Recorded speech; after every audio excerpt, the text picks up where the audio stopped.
સ્વામિનારાયણ હરે. વચનામૃત ગઢડા પ્રથમ પ્રકરણનું 39મું. સંવંત 1876 મહાસુદ ત્રીજને દિવસ શ્રીજી મહારાજ શ્રી ગઢડામતી દાદા ખાચરના દરબારમાં શ્રી વાસુદેવ નારાયણના મંદિરની આગળ લીમડાના વૃક્ષ હેઠે ઓટા ઉપર ઢોલિયો ઢળાવીને વિરાજમાન હતા ને ધોળો ખેસ પહેર્યો હતો ને ધોળી ચાદર ઓઢી હતી ને માથે ધોળી પાગ બાંધી હતી ને પીળા પુષ્પના તોરા પાગમાં લટકતા હતા ને કાન ઉપર ધોળા અને પીળા પુષ્પના ગુચ્છ ખોસ્યા હતા ને કંઠમાં પીળા પુષ્પના હાર પહેર્યા હતા ને પોતાના મુખારવિંદની આગળ સર્વે મુનિ તથા દેશ દેશના હરિભક્તની સભા ભરાઈને બેઠી હતી.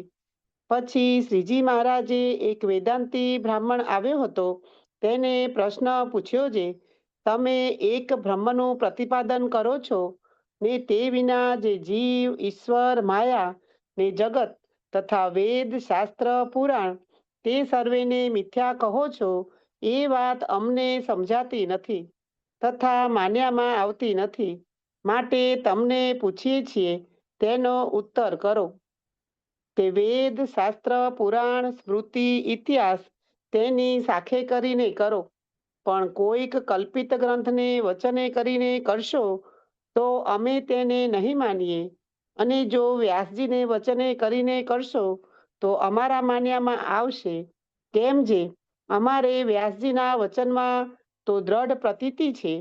પછી તે વેદાંતીએ ઘણી પ્રકારની યુક્તિઓ લાવીને ઉત્તર કરવા માંડ્યો, પણ શ્રીજી મહારાજે તેમાં આશંકા કરી, માટે તે પ્રશ્નનું સમાધાન થયું નહીં. જય સ્વામિનારાયણ. એક વેદાંતી બ્રાહ્મણ મહારાજ પાસે આવે છે.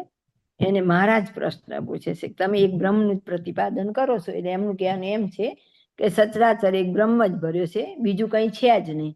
જીવ ઈશ્વર માયા બ્રહ્મ વેદ શાસ્ત્ર પુરાણ આ બધું કંઈ છે જ નહીં. ઘણા એમ કે છે ને આ વિધિ નિષેધ ને બધું કંઈ છે જ નહીં, એક મહારાજ જ છે. આપણી દ્રષ્ટિએ મહારાજ, એ લોકો બ્રહ્મ કે એમ. એટલે આમ નિર્વિકલ્પ સ્થિતિ વાળા માટે એ વાત બરાબર છે કે મામા જેવા છે કે પરબતભાઈ જેવા છે, એ આપણા બધા મોટા મુક્તો અનાદિ મુક્તો થઈ ગયા. એ બધા એમ કે એક મૂર્તિ જ છે, અમને તો મૂર્તિ વિના બીજું કંઈ દેખતા જ નથી. પરબતભાઈ એમ કે હું 500 પરમહંસના સોગંદ ખાઈને ખાઉં કે હું જન્મ્યો ત્યારથી મેં મૂર્તિ સિવાય કંઈ જોયું નથી. તો આપણા જેવી સામાન્ય બુદ્ધિવાળી વ્યક્તિ એમ પણ કે તો પછી તમે ખેતી કેવી રીતે કરો છો, ઘર સંસાર કેવી રીતે લાવો છો, તમારા બાળકો કેવી રીતે છે. પણ એ છે ને આપણી દ્રષ્ટિથી આપણી પહોંચથી બહારની વાત છે. જ્યારે આપણે આવા મોબાઈલની શોધ નહોતી થઈ અને ધારો કે અમેરિકામાં કોઈની પાસે હોય અને એમ કે અમે અહીંયાથી ફોન કરીએ ને તમને અમારું મોઢું દેખાય, બધું ઘર ને બધું દેખાય અને વાતોય થાય, તો ત્યારે આપણને એમ થાય ને હવે એવું તો કેવી રીતે થતું હશે, અહીંથી અહીંયા કેવી રીતે દોડ્યા. પહેલા તો પેલા વાયર વાળા ફોન હતા તો આપણને એની કલ્પના ન આવે, પણ ધીમે ધીમે આપણે આ બધા આ મોબાઈલ વાપરતા થઈ ગયા તો કેટલી બધી આપણે હજી મોબાઈલનો 5% ઉપયોગ નથી કરતા, એટલી બધી અંદર ફેસિલિટી છે. બરાબર, તો એ એક વખત તો આપણા માટે કલ્પના બહારની વાત હતી ને. ગેસ જ્યારે આવ્યા તો આપણે બધા એમ કહેતા ના અમને સગડીની જ ખીચડી ભાવે, ચૂલાની જ ભાવે, એના જેવો રોટલો મીઠો ન લાગે. વળી એમ કંઈક ના હોય એમાં તો દાઝી જવાની બહુ બીક લાગે ને આગ લાગી જાય. વાપરવા માંડ્યા પછી હવે ઓલું બધું ન ગમે, ત્યાર પછી બીજું નથી, નજરમાં ન આવવું એવું થઈ ગયું ને. એમ જેની પૂર્ણ સ્થિતિ થઈ ગઈ છે અને સર્વત્ર મૂર્તિ ભાસે છે, એ એમ કે એક બ્રહ્મ જ છે, બીજું કંઈ નથી. તુલસીદાસ કીધું જ્યાં જુઓ ત્યાં રામજી, બીજું ન ભાસે કાંઈ. એટલે નથી એવું નથી, બધું છે જ, પણ એમની સ્થિતિ એવી થઈ ગઈ. એટલે એમ કે છે કે એક બ્રહ્મ જ છે, જીવ ઈશ્વર માયા જગત આ બધું કંઈ છે જ નહીં. એટલે મહારાજ એમ કે છે કે આ વાત તમને સમજાતી નથી અને અમારા માન્યામાં તમે એમ કહો છો કે એક બ્રહ્મ જ છે, બીજું કંઈ મિથ્યા છે, બધું છે જ નહીં. તો એ અમને સમજાવો. પછી મહારાજ એમ કે છે એની રીતે સમજાવે. માન્ય કેમ કરવું? બે વ્યક્તિ વચ્ચે કોઈ પણ એક વાતનો વિવાદ ઉભો થાય તો એનું નિરાકરણ શેનથી થાય? તો કે શાસ્ત્રથી કરવું પડે. એટલે મહારાજ અહીંયા એમ કે છે કે વેદ શાસ્ત્ર પુરાણ સ્મૃતિ ઇતિહાસ, તો એવી રીતે આગળ પછી વ્યાસજીના કીધા, વ્યાસજી 18 પુરાણ કર્યા છે, તો કે એ બધામાંથી તમે અમને કાઢીને બતાવશો તો અમે એ વાત માનશું. પણ જો તમે એમને એમ તમારી કપોળ કલ્પિત વાતથી કહેશો તો અમે એ વાતને નહીં માનીએ. એટલે વેદાંતીએ પછી ઘણી બધી રીતે એનો તર્ક કુતર્ક પોતાના હતા એ રજૂ કર્યા, પણ મહારાજ એમાં આશંકા કરી અને મહારાજના પ્રશ્નનું સમાધાન થયું નહીં. હવે આપણને આ વાતનો જવાબ મહારાજ બતાવશે. આમ એની વાત એ સાચી જ છે કે એક બ્રહ્મ ભરે છે, પણ એ તો જેની એવી સ્થિતિ થઈ છે એના માટે, આપણા માટે નથી. એટલે હવે મહારાજ આપણને સમજાવશે. જય સ્વામિનારાયણ. પછી શ્રીજી મહારાજ બોલ્યા, જે સાંભળો, એ પ્રશ્નનો ઉત્તર અમે કરીએ છીએ જે એ તો પરમેશ્વરને ભજીને થયા જે મુક્ત તેની સ્થિતિના ભેદ છે. જેમ મેરુ પર્વત ઉપર ઊભા જે પુરુષ તે જે તે મેરુ થકી ઓરા જે સર્વે પર્વત તથા સર્વે વૃક્ષ તથા તે પર્વત વૃક્ષનું આધાર તે પૃથ્વીનું તળ તે સર્વેને પૃથક પૃથકપણે દેખે છે, તેમ સવિકલ્પ સમાધિવાળા જે જીવન મુક્ત તે જે તે જીવ ઈશ્વર માયા તથા એમનું આધાર જે બ્રહ્મ એ સર્વેને પૃથક પૃથકપણે દેખે છે. અને વળી જેમ લોકાલોક પર્વત ઉપર ઊભા જે પુરુષ તે જે તે લોકાલોક પર્વતથી ઓરા જે પર્વત તથા વૃક્ષ તે સર્વેને એક પૃથ્વી રૂપે જ દેખે છે, પણ પૃથક પૃથકપણે નથી દેખતા. તેમ નિર્વિકલ્પ સમાધિવાળા જે વિધેય મુક્ત તે જે તે જીવ ઈશ્વર ને માયા તેને એક બ્રહ્મરૂપે કરીને જ દેખે છે, પણ પૃથકપણે નથી દેખતા. એવી રીતે બે પ્રકારની સ્થિતિવાળા મુક્ત છે, તેની સ્થિતિને યોગે કરીને એ સર્વેનું સત્યપણું કહેવાય છે ને અસત્યપણું કહેવાય છે. અને સવિકલ્પ સ્થિતિવાળાના વચન વેદ શાસ્ત્ર પુરાણાદિકમાં આવે છે તે એ સર્વેને સત્ય કહે છે, ને નિર્વિકલ્પ સ્થિતિવાળા ના જે વચન તે એ સર્વેને અસત્ય કહે છે, પણ કાંઈ એ સર્વે અસત્ય નથી. એ તો એને નિર્વિકલ્પ સ્થિતિને બળે કરીને દેખાતા નથી, માટે અસત્ય કહે છે. અને વળી જેમ સૂર્યના રથમાં જે બેઠા હોય તેને રાત નથી, પણ જે પૃથ્વી ઉપર રહ્યા છે તેને રાત્રિ દિવસ છે, તેમ નિર્વિકલ્પ સ્થિતિવાળાને મતે એ સર્વે છે નહીં, પણ બીજાને મતે તો એ સર્વે છે. અને આવી રીતે બ્રહ્મ નિરૂપણ કરે તો શાસ્ત્રના વચનમાં પૂર્વાપર બાધ ન આવે, ને એમ ન કરે તો પૂર્વાપર બાધ આવે. તે બાધને તો સમજતો ન હોય તથા એવી રીતની સ્થિતિને પણ ન પામ્યો હોય, ને કેવળ શાસ્ત્રમાંથી શીખીને વચન માત્રે કરીને એક બ્રહ્મપણાનું પ્રતિપાદન કરતો હોય, ને ગુરુ શિષ્ય જીવ ઈશ્વર માયા જગત તથા વેદ પુરાણ શાસ્ત્ર એ સર્વેને કલ્પિત કહેતો હોય તે તો મહામૂર્ખ છે, ને અંત્યે નારકી થાય છે. એમ કહીને બોલ્યા છે, આ અમે વાર્તા કરી તેમાં તમને આશંકા થતી હોય તો બોલો. ત્યારે તે વેદાંતી બ્રાહ્મણ બોલ્યા છે, હે મહારાજ, હે પ્રભો, હે સ્વામીન, તમે તો પરમેશ્વર છો ને જગતના કલ્યાણને અર્થે પ્રગટ થયા છો. તે તમે જે ઉત્તર કર્યો તે યથાર્થ છે, એમાં આશંકાનો માગ નથી. એમ કહીને અતિ પ્રસન્ન થયો ને પોતાની જે અણસમજણ તેનો ત્યાગ કરીને શ્રીજી મહારાજને આશ્રિત થયો. ઇતિ વચનામૃતમ પ્રથમનું 39. જય સ્વામિનારાયણ. જો હવે મહારાજને તો મહારાજે વેદાંતી બ્રાહ્મણને પ્રશ્ન પૂછ્યો, પછી એને જે પોતાની રીતે આવડે એવા જવાબ આપે છે. મહારાજને સંતોષ થતો નથી. પછી મહારાજ પોતે કહે છે કે હવે હું તમને વાત કહું તે સાંભળો, કે જે પરમેશ્વરને ભજીને મુક્ત થયા તેની સ્થિતિના ભેદ છે. એટલે એમ હતું ને કે એક બ્રહ્મ જ છે, બીજું કંઈ છે જ નહીં એમ. તો એના ભેદ છે ને આપણને ગોપાળાનંદ સ્વામીની વાતોમાં પણ છે. અહીંયા આગળ આપણને વિધેય મુક્તની ને જીવન મુક્તની વાત પણ આપેલી છે. તો ગોપાળાનંદ સ્વામીની વાતમાં આપણે જોઈએ વાર્તા નંબર 73, જીવન મુક્ત, વિધેય મુક્ત અને કૈવલ્ય મુક્ત એ સર્વે મુક્તના ભેદ કયા છે.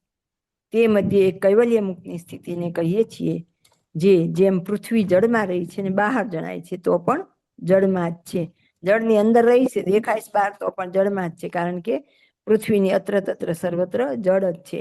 તેમ કૈવલ્ય મુક્ત તો સદા પરમેશ્વરમાં જ વર્તે છે. તે શ્રુતિમાં કહ્યું છે જે અક્ષરમ્યસ્યમ શરીરમ, એટલે એને તો પરમેશ્વર, જો એ પરમેશ્વરમાં કૈવલ્ય મુક્ત છે એની આ વાત હતી કે એને બ્રહ્મ જ સભર ભર્યો છે, એને પછી બીજું કંઈ ન દેખાય. પણ આગળ કીધા ને જીવન મુક્ત ને વિધેય મુક્ત, તો જીવન મુક્ત ને વિધેય મુક્તમાં શું ભેદ હોય છે એની આગળ આપણને 76 નંબરની વાર્તામાં વાત કરી છે કે જીવન મુક્ત, વિધેય મુક્ત અને કૈવલ્ય મુક્ત એમની સ્થિતિને કહે છે જે જીવન મુક્ત તો વિષયને વિશે બંધાઈ જાય, ને વિધેય મુક્ત છે તે પણ અસત દેશાત કાળાદિકે કરીને બંધાય.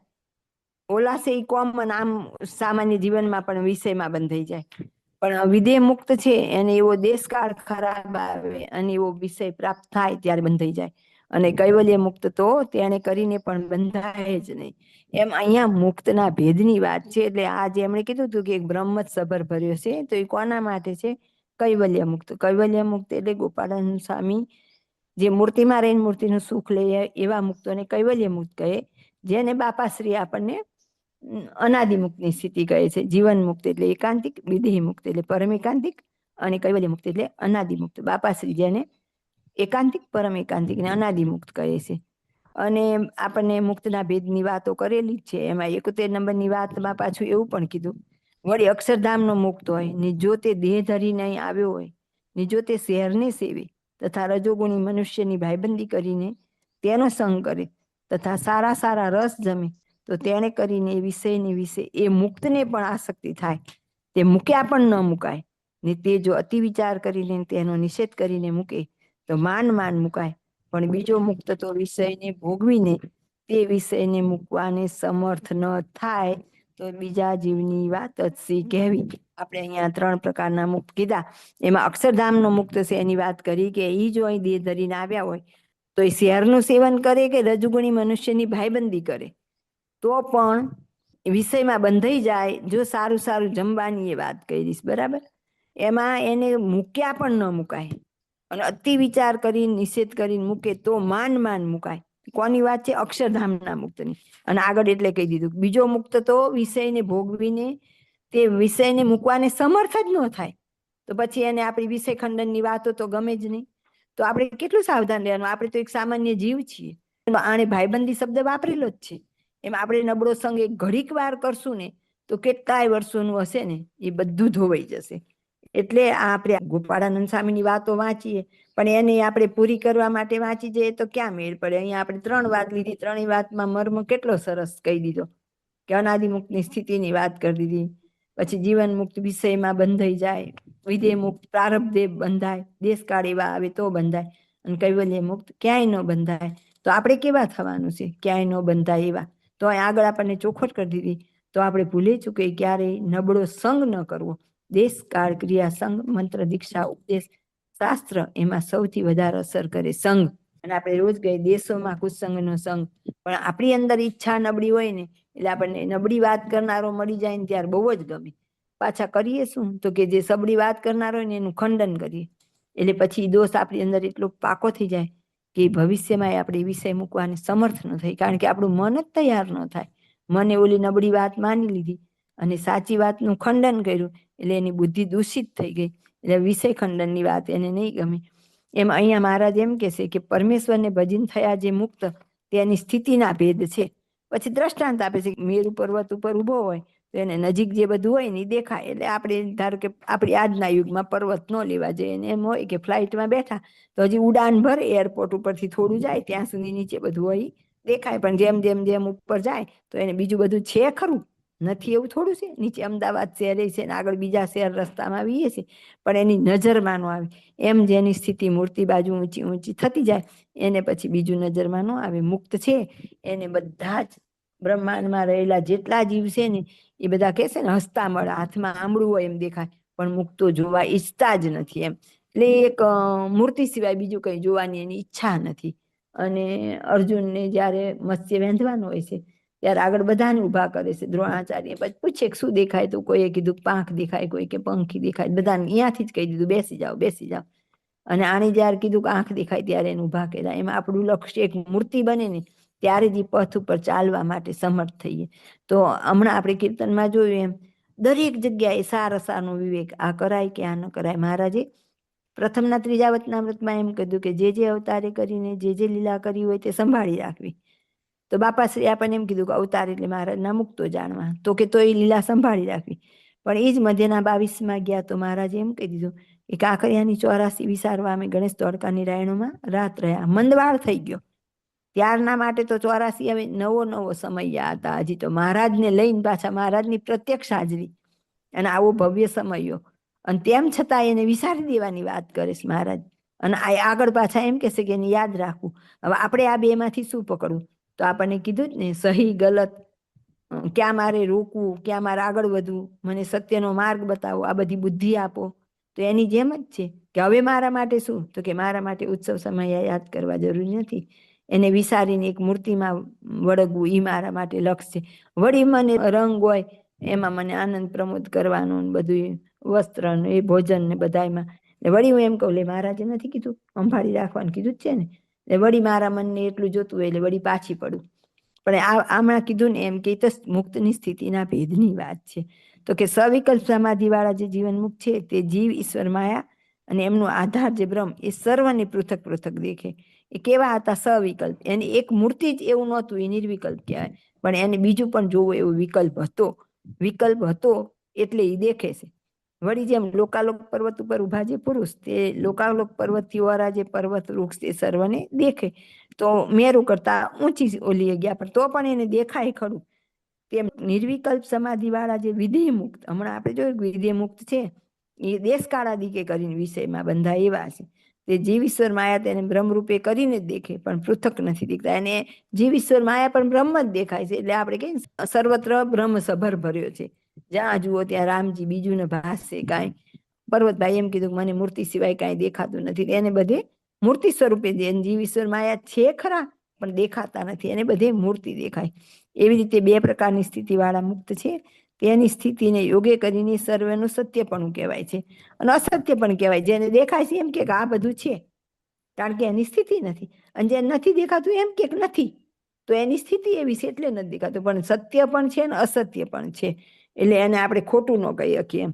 અને સવિકલ્પ સ્થિતિ વાળાના વચન વેદ શાસ્ત્ર પુરાણમાં આવે તે સર્વેને સત્ય કહે. અને વિકલ્પ હતો એક એટલે એ સત્ય કહે. નિર્વિકલ્પ વાળાને એક બ્રહ્મ જ છે એટલે એ અસત્ય કે, પણ અસત્ય નથી, છે. શાસ્ત્રમાં વચન છે જીવ, ઈશ્વર, માયા પૃથક પણ છે, પણ એની સ્થિતિ એવી થઈ ગઈ છે એટલે એના માટે નથી, પણ વાસ્તવિક રીતે તો છે. ને નિર્વિકલ્પ સ્થિતિ વાળાના જે વચન એ સર્વેને અસત્ય કહે છે, પણ કાંઈ એ સર્વે અસત્ય નથી. એ તો એને નિર્વિકલ્પ સ્થિતિને બળે કરીને દેખાતા નથી. એટલે જીવ, ઈશ્વર, માયા પૃથક છે ખરા, પણ એની સ્થિતિ મૂર્તિના આકારે થઈ ગઈ છે. હવે એને મૂર્તિ સિવાય બીજું કાંઈ ભાસતું નથી, એટલે છે પણ એને દેખાતું નથી. એટલે એમ કે છે કે મામા કે પરબતભાઈ એટલે કે અમે મૂર્તિ સિવાય કાંઈ જોયું નથી. મામાએ એમ કીધું ને કે પર્વતભાઈ જેવા સોગંદ ખાધા તેવા સોગંદ હું પણ ખાઈ શકું. તો આપણને તો મામા નોકરી કરતા દેખાય, હરિભક્તોને મળતા દેખાય, બધું દેખાય, માંદગી ગ્રહણ કરતા દેખાય, જમતા દેખાય, બધું દેખાય, પણ એમની સ્થિતિ એવી છે કે એમને બધી સર્વત્ર મૂર્તિ જ મૂર્તિ દેખાય છે. તો એ જે વાત હતી એના માટે હતી. જેમ સૂર્યના રથમાં જે બેઠા તેને રાત નથી, જે સૂર્યના રથમાં બેસી ગયા એને રાત પડતી જ નથી. સૂર્ય તો અહીંથી આપણે અસ્ત થાય છે પણ બીજે ઉગે જ છે, એટલે એને તો અજવાળું જ રહે. પણ પૃથ્વી ઉપર જે રહ્યા હોય એને તો રાત્રિ દિવસ છે. એમ નિર્વિકલ્પ સ્થિતિ વાળાને મન એ સર્વે છે નહીં, પણ બીજાને મતે તો એ સર્વે છે. આવી રીતે બ્રહ્મનું નિરૂપણ કરે તો શાસ્ત્રના વચનમાં પૂર્વાપર બાદ ન આવે. એમ કે સ્થિતિ થઈ ગઈ છે એના માટે જીવ, ઈશ્વર, માયા, બ્રહ્મ દેખાતા નથી. છે ખરા પણ એને દેખ્યામાં આવતા નથી. દેખ્યામાં ન આવવાનો મતલબ કે એમને દેખાય નહીં એવું ન હોય, એમને મૂર્તિ સિવાય બીજું જોવામાં રસ નથી, એટલે એ જોઈ શકે પણ એ જોતા નથી. ખરેખર તો એવું છે કે જેની મૂર્તિમાં વૃત્તિ થઈ ગઈ, સ્થિતિ થઈ ગઈ છે, એ તો આ બધાના પ્રકાશ આમ એક સરખા. ધારો કે આપણે ઘરમાં પીળા બલ્બ નખાવીએ તો પીળો પ્રકાશ હોય, અને સફેદ નખાવીએ તો સફેદ હોય. તો જો બે પીળા કે ત્રણ પીળા બલ્બ હોય તો એ ત્રણેયનો પ્રકાશ ભેગો થઈ ગયો હોય, તો એક સરખો જ હોય, ક્વોલિટી વાઇઝ તો પીળો જ હોય. પણ એમાંથી 5 વોલ્ટનો કે એમ જુદો કરવો હોય તો એ આપણને ખબર પડે નહીં. પણ જે આવી સ્થિતિવાળા મુક્ત હોય એને જીવ, ઈશ્વર, માયા, બ્રહ્મ, પરબ્રહ્મ બધાયનો પ્રકાશ છે ને, જે ધારો કે કૃષ્ણનો, પછી વાસુદેવ બ્રહ્મનો, મૂળક્ષરનો, એ બધાના દેહમાંથી નીકળતો પ્રકાશ છે એ વ્હાઈટ સફેદ જ છે. આપણે એમ કીધું ને મહારાજનો પ્રકાશ કેવો છે, તો શ્વેત પ્રકાશ છે. એમ એમનો પણ પ્રકાશ એવો જ છે. તેમ છતાંય જે સ્થિતિવાળા મુક્ત છે એને એ ખબર પડે છે કે આ મહારાજના અંગનો પ્રકાશ છે, આ મૂળક્ષરનો પ્રકાશ છે, આ વાસુદેવ બ્રહ્મનો પ્રકાશ છે, આ કૃષ્ણનો પ્રકાશ છે. સ્થિતિવાળા મુક્ત છે એ અલગ અલગ જોઈ શકે છે, પણ એ જોવા ઈચ્છતા નથી. એની પાત્રતા તો છે જોવાની, પણ એ જોવા ઈચ્છતા નથી. એમ આપણે બધાને આપણે લાખો રૂપિયા હોય તો આપણને નાની પરચુરણમાં રસ ન હોય, પરચુરણ જોઈ જ શકાય પણ એમાં રસ નથી. એની જેમ આ વાત છે કે એ લોકો દેખતા નથી ને, મતલબ મૂર્તિ સિવાય કંઈ જોતા નથી, એટલે એમને એવું ભાસે છે. બાકી સત્ય જ છે જીવ ઈશ્વર માયા બ્રહ્મ ને પરબ્રહ્મ, આ ભેદ તો છે જ. એટલે કે છે કે આવી સ્થિતિને ન પામ્યો હોય અને કેવળ શાસ્ત્રમાંથી શીખીને વચન માત્રે કરીને એક બ્રહ્મપણાનું પ્રતિપાદન કરતો હોય ને ગુરુ શિષ્ય જીવ ઈશ્વર માયા જગત વેદ પુરાણ શાસ્ત્ર એ સર્વેને કલ્પિત કહેતો હોય તે તો મહામૂર્ખ છે. આવી સ્થિતિ થઈ નથી અને એમને મામાએ જેમ કહી દીધું એમ આપણે કહી દઈએ. આપણે ઘણા એવી ભૂલ કરીએ છીએ ને કે આપણે આમ કીર્તનમાં અને શાસ્ત્રમાં એવું આવે કે ભગવાનના ભક્ત ઉપર કાળ કર્મ ને માયાનો કોઈ અધિકાર ચાલતો નથી. વાત સાચી છે, પણ કોના ઉપર? મામા બાપા એવા જે મહામુક્તો થઈ ગયા ને એના ઉપર નથી. આપણી ઉપર તો બધાનું જોર ચાલે જ નહીં, કારણ કે આપણે તો એમાં બંધાયેલા છીએ. અને જો આપણે સ્થિતિ થયા વગર એમ બોલીએ કે આપણી ઉપર તો હવે કાળ કર્મ ને માયાનું કોઈ જોર નથી, તો એને અહીંયા એમ કહી દીધું કે એને મહામૂર્ખ જાણવું અને અંતે નારકી થાય. કેમ? આ બધું સત્ય તો હતું જ, તારી સ્થિતિ નથી થઈને તું એમ કહી દે કે બધું કપોળ કલ્પિત છે, તો એ નારકી થાય. એમ કહીને બોલ્યા. જે અમે વાર્તા કરી તેમાં તમને આશંકા થતી હોય તો બોલો. હવે કે અમે તમને વાત સમજાવી પણ તમને એમાં આશંકા થાય છે, ત્યારે ના પાડે છે અને પછી મહારાજના શરણે આવી અને મહારાજના આશ્રિત થઈ જાય. એમ આપણે પણ એમને એમ બોલી જઈએ કે આપણે તો હવે અનાદિ મુક્ત થઈ ગયા, આપણે આ બધા વિધિ નિષેધની જરૂર નહીં. તો ના, વિધિ નિષેધ જે ખરેખરી સ્થિતિને પામી ગયા ને એને હવે ગમે તે ખાય, ગમે તે કરે, ગમે તે જોવે, એને મૂર્તિ સિવાય કોઈ સ્થિતિ જ નથી, એટલે એને બાધ નથી. પણ આપણે સાધના પથ ઉપર છીએ, સાધક છીએ, તો આપણા માટે બધા જ વિધિ નિષેધ ને બધું જરૂરી છે. અને જો આપણે સ્થિતિ થયા વગર એમ કહીએ કે હવે આ બધું આપણે ન હોય, તો આની જેમ આપણે પણ નારકી થઈ અને આપણને પણ મહામૂર્ખ કહેવાય. જય સ્વામિનારાયણ. રહસ્યાત પ્રદીપિકા ટીકા. આમાં પ્રશ્ન 1 છે. તેમાં સવિકલ્પ સમાધિ વાળા જીવન મુક્ત જીવ ઈશ્વર માયા અને બ્રહ્મ એ સર્વેને જુદા જુદા દેખે છે, માટે સર્વેને સત્ય કહે છે. અને નિર્વિકલ્પ સમાધિ વાળા વિધેય મુક્ત તે જીવ માયા ઈશ્વર તેમને બ્રહ્મ રૂપે દેખે છે, અર્થાત જીવ માયા ઈશ્વર તેમને દેખતા જ નથી. એક બ્રહ્મને જ એટલે અમને જ દેખે છે.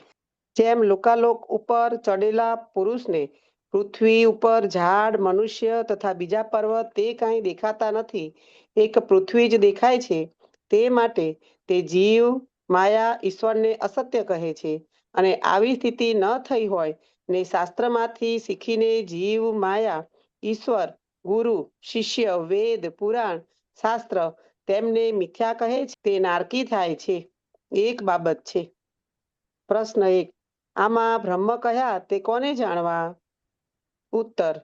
આ ઠેકાણે બ્રહ્મ શબ્દે કરીને શ્રીજી મહારાજને કયા છે. પ્રશ્ન 2.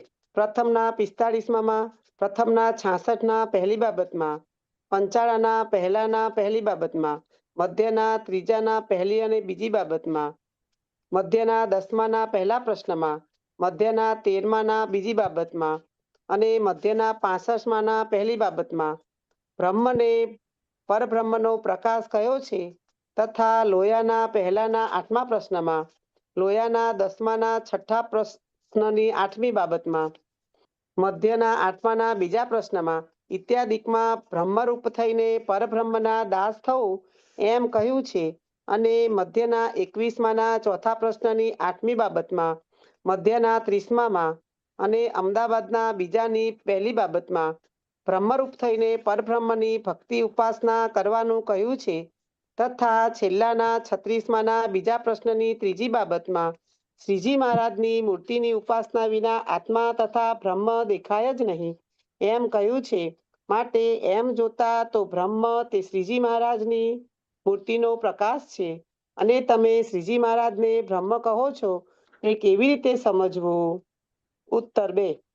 આમાં નિર્વિકલ્પ સ્થિતિવાળાને સર્વત્ર બ્રહ્મ દેખાય છે એમ કહ્યું તે બ્રહ્મ શ્રીજી મહારાજને જાણવા તે હરિવાક્ય સુધા સિંધુ તરંગ 39માં કહ્યું છે કે પહેલી સવિકલ્પ સ્થિતિવાળાને જીવ ઈશ્વર વગેરે પૃથક પૃથક દેખાય છે, પણ બીજી નિર્વિકલ્પ સ્થિતિવાળા મુક્તને તો એક હરિ શ્રીજી મહારાજ વિના બીજું કાંઈ દેખાતું નથી.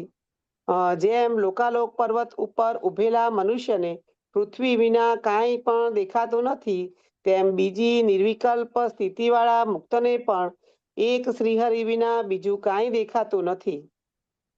માટે બ્રહ્મ જે શ્રીજી મહારાજ તે સર્વત્ર દેખાય છે, તે કાર્યાણીના 7માના 4થા પ્રશ્નની 5મી બાબતમાં આત્યંતિક કલ્યાણ પામીને સિદ્ધદશા પામ્યો હોય તે અક્ષરધામને વિશે જે ભગવાનની મૂર્તિ અખંડ વિરાજમાન રહે છે તે મૂર્તિને સ્થાવર જંગમ સર્વે આકારને વિશે જ્યાં જ્યાં દ્રષ્ટિ જાય ત્યાં ત્યાં સાક્ષાત્કાર દેખે ને એ મૂર્તિ વિના બીજું અણુમાત્ર પણ ભાસે નહીં એ સિદ્ધદશાનું લક્ષણ છે એમ કહ્યું છે. માટે આ ઠેકાણે બ્રહ્મ તે શ્રીજી મહારાજને કહ્યા છે, પણ તેજને બ્રહ્મ કહેલ નથી.